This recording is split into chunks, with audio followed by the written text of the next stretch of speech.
నమస్తే అండి. నేను doctor Anitha, fertility consultant, Lakshmi Narasimha hospital. ఈరోజు మనము ఎగ్ ఫ్రీజింగ్ అంటే ఏంటి, అది ఎవరికి అవసరమో తెలుసుకుందాం.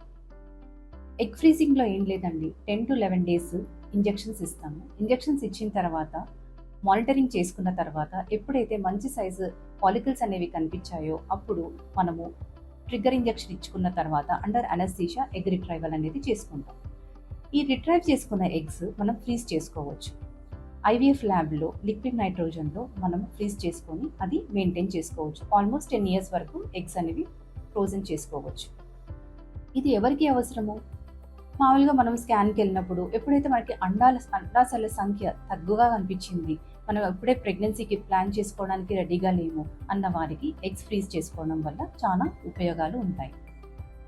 ఫ్యూచర్లో ప్రెగ్నెన్సీ ప్లాన్ చేసుకున్నప్పుడు ఈ ఫ్రోజన్ ఎగ్స్తోని మనం ఎంబ్రియోస్ తయారు చేసుకొని ప్రెగ్నెన్సీ అనేది కంటిన్యూ చేసుకోవచ్చు.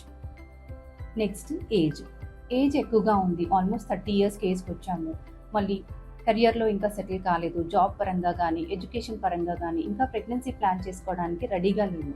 ఇలాంటి వారికి మనము ఎగ్స్ ఫ్రీజ్ చేసుకుంటే ఫ్యూచర్లో మనకి ప్రెగ్నెన్సీ ప్లాన్ చేసుకున్నప్పుడు ఈ ఫ్రోజన్ ఎగ్స్తోని బేబీస్ని తయారు చేసుకొని ప్రెగ్నెన్సీ అనేది కంటిన్యూ చేసుకోవచ్చు.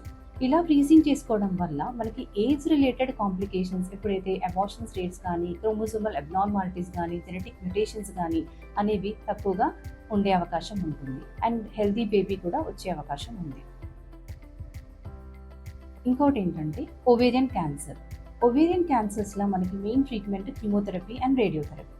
కీమోథెరపీ అండ్ రేడియోథెరపీ వల్ల మనకి ఓవేరియన్ టిష్యూ అనేది మొత్తం డ్యామేజ్ అవుతుంది. ఈ డ్యామేజ్ వల్ల మనకి స్టోరేజ్లో ఉన్న ఎగ్స్ అనేవి కూడా మొత్తం డ్యామేజ్ అవుతాయి అన్నట్టు. So before going to chemotherapy are radiotherapy eggs అనేవి ఫ్రీజ్ చేసుకుంటే మనము హెల్దీగా ఉన్నప్పుడు ఈ ఫ్రోజన్ ఎగ్స్తోని ఎంబ్రియోస్ తయారు చేసుకొని ప్రెగ్నెన్సీ అనేది ప్లాన్ చేసుకోవచ్చు. ఇంతేకాకుండా ఓవేరియన్ డిజీజెస్ లైక్ ఎండోమెట్రియోసిస్ కానీ ఓవేరియన్ సిస్ట్ ఇలాంటి ప్రాబ్లమ్స్ ఉన్నవారు కూడా ఎగ్స్ అనేవి ఫ్రీజ్ చేసుకోవడం వల్ల మన ఫ్యూచర్లో ప్రెగ్నెన్సీ ప్లాన్ చేసుకోవడానికి ఈజీ అవుతుంది. ఈ వీడియోలో కానీ మీకు ఎటువంటి డౌట్స్ ఉన్నా కూడా కింద కమెంట్ బాక్స్లో కమెంట్ చేయొచ్చు. Thank you.